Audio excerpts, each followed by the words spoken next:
Merci de nous rejoindre pour vous informer. Madame, Messieurs, bienvenue dans cette nouvelle édition du journal professionnel de la République démocratique du Congo. Ouvrons ce journal par cette nouvelle.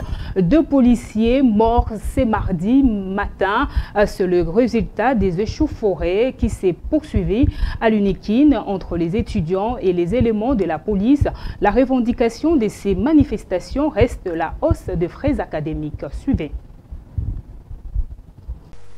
Grande à l'université de Kinshasa, des troubles entrepris sur les sites universitaires malgré les appels au calme des autorités académiques et du Premier ministre. Ce mardi 7 janvier, 2 policiers ont perdu la vie dans les affrontements avec les étudiants, rapporte le général Silvano Kassongo, commissaire divisionnaire adjoint de la police dans la ville de Kinshasa. L'on note également que le policier lynché dans les échauffourées de la veille est entre la vie et la mort, indique la police nationale congolaise. Il est indiqué par ailleurs que malgré ces actes de barbarie posés par les étudiants de l'Unikine, le commissariat provincial réaffirme son devoir constitutionnel de veiller à la protection des personnes et de leurs biens. Pour rappel, ces agitations ont été entamées depuis lundi 6 janvier dernier et ont même occasionné le pillage du bureau de cette structure et faisant 7 blessés. À cet effet, l'association des professeurs de l'Unikine suspend toutes les activités académiques jusqu'à nouvel ordre afin de permettre la restauration d'un climat de paix sur les sites universitaires. Ces professeurs proposent notamment le déguerpissement des étudiants installés dans les résidences universitaires. Soulignons également qu'il s'est tenu hier lundi 6 janvier à la primature une séance de travail à ce sujet avec les autorités concernées. Dans un communiqué qui a sanctionné cette réunion, le Premier ministre Sylvestre Ilunga a rappelé aux communautés estudiantines que ces frais académiques ont été fixés de façon consensuelle entre toutes les parties prenantes dont la coordination des étudiants. Le patron du gouvernement a rappelé par ailleurs tous les étudiants au calme et à s'abstenir de tout comportement qui pourrait favoriser des actes de vandalisme par des inciviques infiltrés parmi eux. Et contacté au téléphone par votre rédaction, Kalele Kabila, professeur à l'Unikine, dit être coincé dans sa résidence au plateau de professeur pour cause de l'insécurité très manifeste orchestrée par les étudiants de cette université qui ont barricadé toutes les sorties. On l'écoute.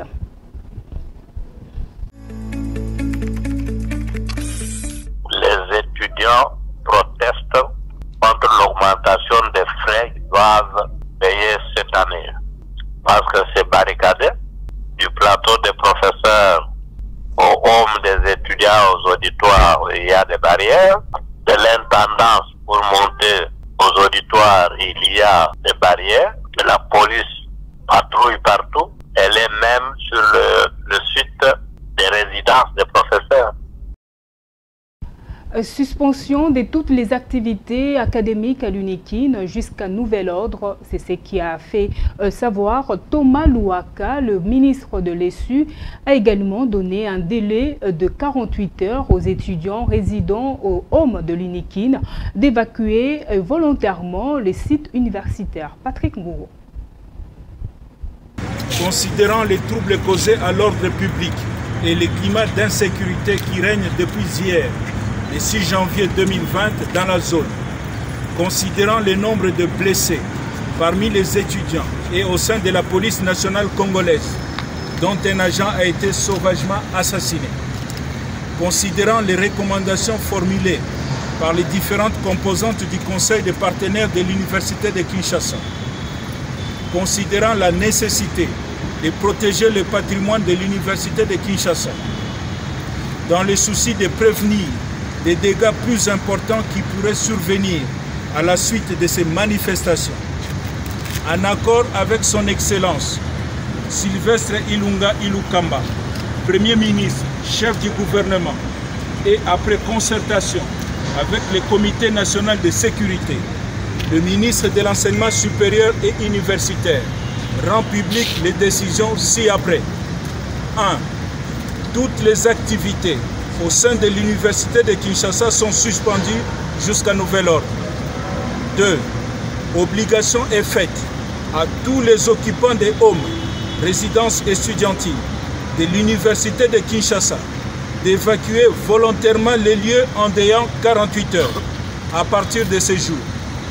Passé ce délai, recours sera fait aux forces de l'ordre. 3.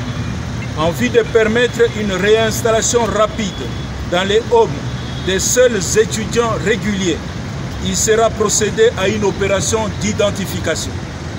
4. Il est demandé aux autorités compétentes de la police nationale congolaise, des services de sécurité et de la justice de procéder le plus rapidement possible à l'identification et à l'arrestation des auteurs de ces forfaits pour qu'ils subissent avec la plus grande fermeté la rigueur de la loi. 5. Le comité de gestion de l'Université de Kinshasa est instruit de collaborer à l'application de ces mesures. Autre chose à présent, la balkanisation, un concept qui guette la RDC depuis les années 60, quelques mois seulement après son indépendance. Cependant, tous les anciens présidents congolais sont restés unanimes à ce sujet. Le Congo reste un et indivisible. À en croire à cette évidence, Félix Tshisekedi non plus dérogera à la règle. Les explications dans cette réflexion de Jean Blanchard Bangou. La RDC, pays de Simon Kimbangu, continue de faire l'objet de la convoitise extérieure à cause de ses ressources insoupçonnées. Et cela, même au prix de sa fragmentation, qui, selon les impérialistes intelligents, doit passer impérativement par la balkanisation de sa partie Est. Une situation qui remonte des années 60. Évidemment, quelques mois seulement après l'indépendance, le tout premier Premier ministre, Patrice Emery Lumumba, a fait de la lutte contre la balkanisation son combat au péril de sa vie, en pointant du doigt l'ancienne puissance coloniale, la Belgique. Le fait maréchal Mobutu, maître absolu du Zaïre, lui non plus ne s'était pas tu face à cette menace. Et il disait, je cite, « Même s'il faut conclure les pactes avec les diables, rien à foutre. Le Congo restera un et indivisible. » Fin de citation. Laurent Désiré Kabila, pour sa part, a transformé sa personne en soldat du peuple pour combattre avec la dernière énergie la balkanisation du Congo. Joseph Kabila, pour sa part, est parvenu à réunifier la République démocratique du Congo qui était au bord du morcellement. Et actuellement, sous l'ère Tshisekedi fils, la même équation refait surface pendant que le pays vient de connaître, pour la première fois de son histoire, l'alternance pacifique du pouvoir. Sur ces, au-delà de l'éveil national qui monte au créneau pour décrier les complots de balkanisation, en pointant du doigt Paul Kagame comme l'instigateur, les derniers mots reviennent présentement à Félix Tshisekedi en sa qualité de commandant suprême des FARDC. Le fils du Sphinx de Limité doit prouver aux descendants de Kimpavita qu'il est véritablement les garants de la nation en empêchant, quoi que ce soit, la concrétisation de la balkanisation du Grand Congo, comme cela était le cas par ses prédécesseurs, notamment Patrice Emery Lumumba, Joseph Désiré Mobutu, Laurent Désiré Kabila, y compris Joseph Kabila Kabange. Qui croit? Attendons voir. Processus électoral, on en parle dans ces journaux. Le parachèvement du cycle électoral en RDC passe impérativement par la tenue des élections municipales, urbaines et locales. Dans le budget 2020, le gouvernement Ilunga a prévu de financer la tenue de ces scrutins. En revanche, dans l'opinion, on reste sceptique suite au montant alloué à ces élections. À cela s'ajoute encore la restructuration de la CENI. On en parle avec Esther Kalula. Prévu depuis le 22 septembre 2019 par la Commission électorale nationale indépendante, les élections municipales et locales ont finalement été ajournées. Une situation qui n'enchante pas le Congolais, La population estime que pour enraciner véritablement la décentralisation, il s'avère important d'organiser les élections municipales et locales telles que la Constitution l'exige. Je dirais que les élections sont éminemment importantes pour la population parce que l'un des piliers de notre Constitution de 2006, c'est la décentralisation, qui est même inscrit dans l'organisation de l'État. Ça veut dire que nous avons des organes de gestion de l'État qui sont tournés vers la base et dont les élus sont nommés, sont plutôt élus par la population. Et en même temps, il y a cette volonté de participation populaire qui est inscrite au niveau de la gouvernance de l'État.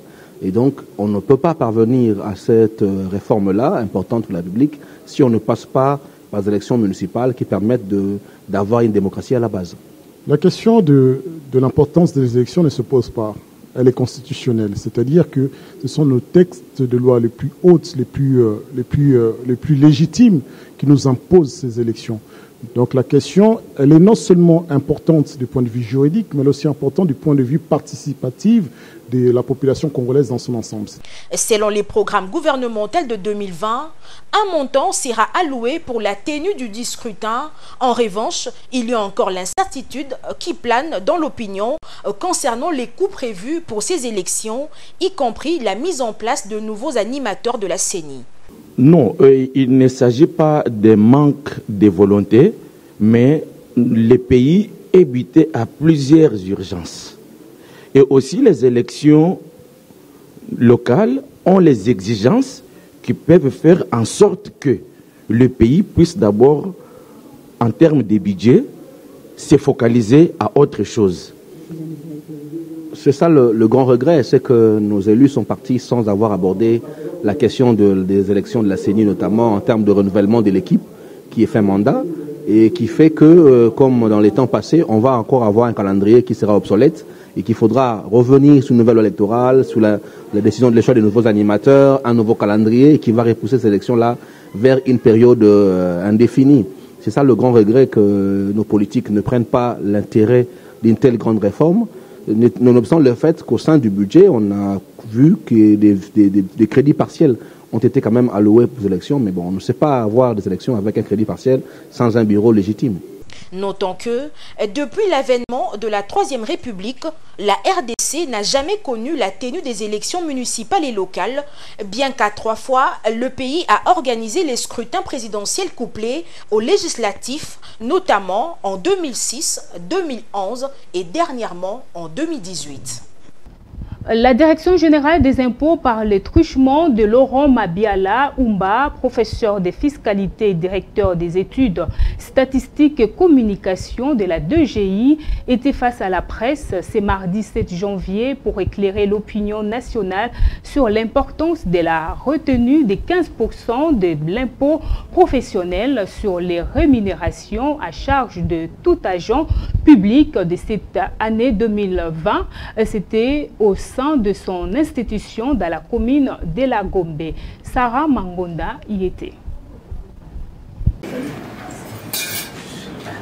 Devant un parterre de chevaliers de la plume, le professeur de fiscalité et directeur des études statistiques et communication de la DGI, Laurent Mabiala Oumba, a éclairé son assistance au cours de son exposé sur le paiement de 15% de l'impôt professionnel sur les rémunérations IPR des fonctionnaires et agents publics, membres des institutions nationales et provinciales et des cabinets politiques ce mardi 7 janvier. En premier lieu, l'orateur du jour, Laurent Mabiala, nous donne ici la définition de l'IPR, quelles sont les dispositions légales prises pour son effectivité et qui sont les assujettis à l'IPR. La retenue à la source de l'impôt professionnel sur les rémunérations que nous appelons IPR, c'est un mode de paiement d'un impôt, comme je viens de le dire, mais en ce qui concerne l'actualité, c'est que dans le cadre de la loi des finances pour l'année 2020, qui venait d'être d'ailleurs promulguée depuis le 31 décembre 2019, et il est prévu qu'au courant de cette année, donc à compter d'aujourd'hui, de cette date, que toutes les primes, toutes les collations et tous autres avantages que le trésor public paye aux fonctionnaires et agents publics, aux institutions politiques, tant centrales que provinciales, ainsi qu'à tous leurs membres de cabinet rattachés, et que donc ces primes et autres avantages soient imposés à cet impôt que nous appelons l'IPR, et cela au taux de 15%. Ce n'est pas une nouveauté parce que cette disposition a été prévue déjà dans l'ordonnance loi 69009 du 10 février 1969. Point sur les i. Le patron de la direction des études, statistiques et communications, représentant personnel du DG de la DGI, a attiré l'attention de tout agent public qu'en cas de non-paiement de 15% de l'IPR, une sanction sera infligée. Les sanctions qui sont prévues par rapport à nos fiscalités, c'est dans le code toujours que nous allons les chercher. Je vous renvoie à l'article 76 pour le dire, de notre ordonnance loi que j'ai évoquée tout à l'heure. Cet article 76 donne la possibilité à l'administration fiscale d'opérer des régularisations au cas où un impôt n'est pas payé. Donc, pour les retenues à la source de ces IPR, nous nous en remettons aussi à l'article 76, de la même façon que nous le faisons pour le bénéfice.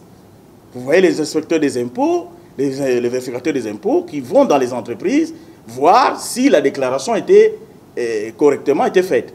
Nous allons faire pareil. Nous allons actionner l'article 76. Notons que la retenue à la source de 15% de l'impôt professionnel sur les rémunérations IPR à charge de tout agent public permettra à la République démocratique du Congo de mobiliser plus de recettes en vue d'atteindre les assignations budgétaires de 10 milliards de dollars américains en cette année pour l'émergence du pays. Bâtissons la confiance avec l'Office congolais de contrôle qui assure sans conteste dans la mission de protéger la population dans le lieu de travail et accompagne les industriels. Je vous propose donc de suivre la carte postale de l'OCC.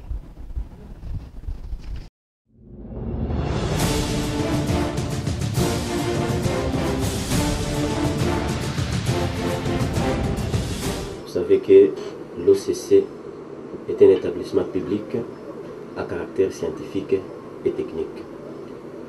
Il s'occupe de l'évaluation de la conformité tierce partie pour la détermination de la quantité et la qualité des produits, que ce soit à l'importation, à l'exportation, ainsi que les produits fabriqués localement.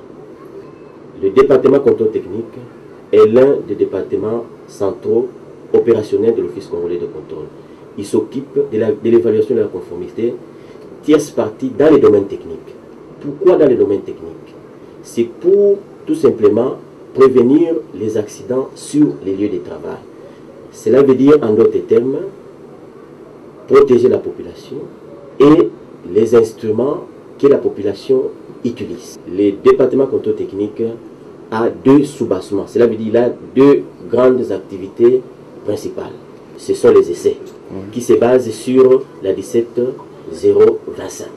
Deuxièmement, nous avons les inspections qui se basent sur la 17020.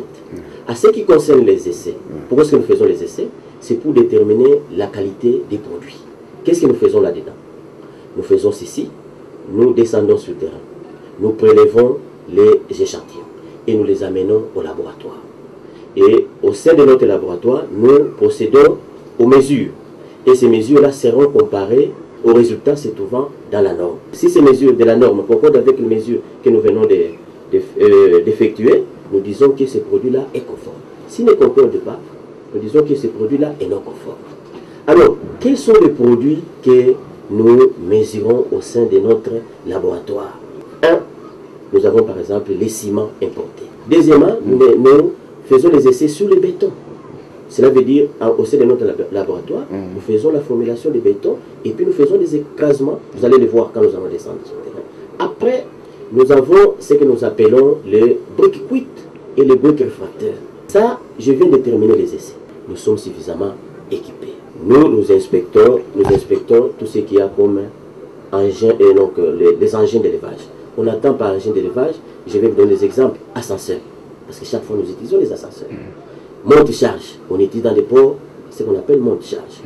Il y a des contrôles périodiques, des contrôles semestriels et des contrôles annuels. Cela veut dire après une année, nous pouvons aller contrôler tel type d'engin. À part ça, nous avons des installations électriques. Parce qu'aujourd'hui, nous vivons dans la ville de Kinshasa. Pour toute la République, bien sûr, il y a des incendies qui se manifestent par-ci par-là. À part les installations électriques, nous avons par exemple les machines industrielles. Par exemple, les machines que regorge Bralima. Il a des chaînes de production. Nous devons vérifier le dispositif de sécurité s'il marche correctement ou bien ne marche pas correctement. Nous avons un programme d'inspection. Quand un inspecteur technique descend sur le terrain, l'inspecteur est suivi. Ces inspecteurs-là sont très bien formés. Parce que l'inspecteur doit être mieux formé que la personne que nous contrôlons. Si nous arrivons sur le terrain et que la personne-là commence à donner des leçons à l'inspecteur, vous voyez ce que ça fait. Raison pour laquelle la direction générale du comité de gestion d'aujourd'hui dispose suffisamment de moyens pour que nos inspecteurs soient formés dans des meilleures écoles. Il y a des gens qui vont, par exemple, dans des grands laboratoires en Europe. Il y a ceux qui vont en Afrique du Sud, dans des grands laboratoires.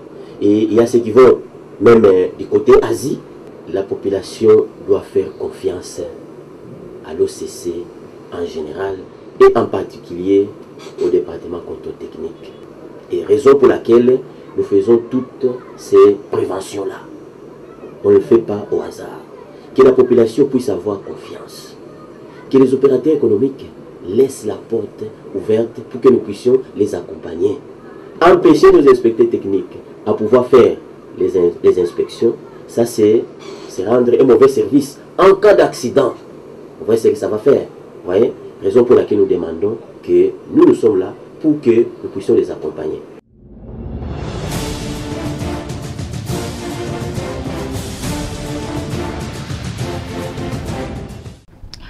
Saisissez l'opportunité, voulez-vous devenir journaliste professionnel en République démocratique du Congo ou encore partout ailleurs? C'est très simple, contactez le bureau de l'APIC. Pour la première fois en République démocratique du Congo, un centre qui forme les journalistes professionnels au standard international. Venez vite vous inscrire. L'Action pour la promotion de la presse indépendante au Congo, APIC, vous offre une opportunité pour votre avenir. L'APIC forme des journalistes sur la radio, la télévision et la presse écrite. Il s'agit d'une formation de très haut niveau professionnel, assurée par des professeurs d'université et par des journalistes étrangers. Avec cette formation accélérée que donne l'APIC, vous pouvez travailler comme journaliste partout à travers le monde, dans des pays francophones, anglophones, arabes et autres. À la fin de la formation, un stage professionnel est obligatoire. Surtout, vous qui n'êtes pas encore journaliste, venez à la hâte vous inscrire pour suivre cette formation de qualité supérieure. L'APIC est reconnu comme un haut lieu du savoir en journalisme, même aux États-Unis d'Amérique. Avec la formation de l'APIC, vous devenez journaliste professionnel. Cordial bienvenue. Et puis grâce à l'APIC, vous pouvez également écrire et parler correctement la langue anglaise en si peu de temps. Les détails dans ces publi-reportages. Voulez-vous parler anglais comme si vous étiez aux États-Unis d'Amérique ou en Angleterre? Voici cette grande occasion qui vous est offerte à travers le centre d'anglais APIC avec des méthodes modernes. Le centre d'anglais APIC utilise tous les outils modernes pour un anglais parfait. L'anglais, c'est la langue la plus manipulée à travers le monde. N'hésitez pas un seul instant car dans le centre d'anglais APIC, il y a un grand club à travers lequel vous aurez l'opportunité de parler anglais tout le jour. L'anglais de Washington et de Londres devient une réalité en République démocratique du Congo grâce au centre d'anglais APIC. Hâtez-vous car les places sont vraiment limitées. Venez vite vous inscrire pour bien parler anglais. Now. Au centre d'anglais APIC, vous avez des professeurs qui viennent des États-Unis d'Amérique et de l'Angleterre. Parler anglais, c'est garantir votre vie et celle de vos enfants. N'ayez pas peur car le centre d'anglais APIC assure une formation de très haut niveau. Refusez d'apprendre l'anglais, c'est refuser même de vivre. My last name is Stone. Ok. Si vous ne parlez pas anglais dans le monde actuel, vous êtes presque analphabète, s'il vous plaît. Venez vite vous inscrire dans les centres anglais à PIC. Vous allez parler anglais dans quelques mois seulement. What are you going to do tomorrow? I'm going to go play volleyball at the beach. Vous êtes docteur d'État, doctorant, licencié, gradué, diplômé d'État. Venez apprendre l'anglais des affaires au centre d'anglais à PIC. L'anglais, c'est votre passeport pour les voyages à travers le monde. Ne pas parler anglais aujourd'hui, c'est devenir sourd-muet, surtout lorsqu'on voyage. Venez vite vous inscrire pour parler anglais. Ne pas s'inscrire au centre d'anglais à PIC, c'est creuser sa propre tombe. Ne pas parler anglais aujourd'hui, c'est vivre son souffle de vie, un peu comme une voiture sans carburant. Venez vous inscrire au centre d'anglais à PIC. N'ayez pas honte d'apprendre l'anglais, quel que soit votre âge. Ne pas parler anglais dans le monde actuel, c'est comme si vous n'existez même pas. Venez vous inscrire au centre d'anglais à PIC et vous ne serez plus complexé devant ceux qui parlent anglais. Vous serez l'homme le plus heureux du monde en parlant anglais. Ne pas parler anglais, c'est vivre en enfer. Si vous voulez vous exprimer correctement en anglais, rejoignez-nous dans le centre d'anglais à PIC, right here and right now. Pour plus de détails, contactez-nous au numéro suivant.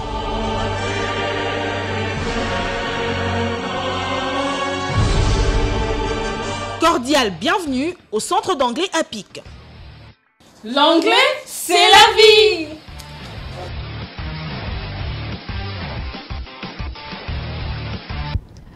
Suivez à présent ces communiqués nécrologiques. Moto akoyokela yo mawa kasi lokola yo moko te po etaza yo te yango Yesu akufaki na nzoto na moto azwaki esika na moto po ayeba pe asilisa pota ya motema na moto asilisa pota ya motema na moto. Alléluia, alléluia. La famille Mayemba a la profonde douleur d'annoncer aux amis et connaissances la mort de leur père, frère et oncle, Jean-Claude Mbolo Mayemba, décès survenu de suite d'un accident de circulation. Le programme des obsèques se présente de la manière suivante. Mercredi 8 janvier 2020, levée du corps de la morgue de l'hôpital général de Kinshasa, ex-Mamaemo, pour exposition et veillée mortuaire en la salle libérale, située au croisement des avenues Panzou et Dalle, dans la commune de Bumbu, non loin de l'église catholique Saint-Jean-Baptiste. Jeudi 9 janvier 2020, inhumation au cimetière de Sanfi. Ce communiqué tient lieu de faire part.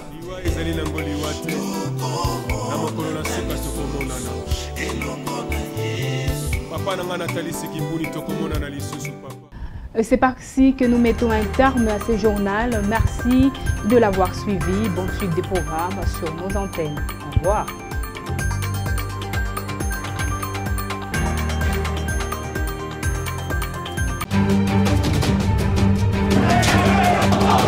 Hey!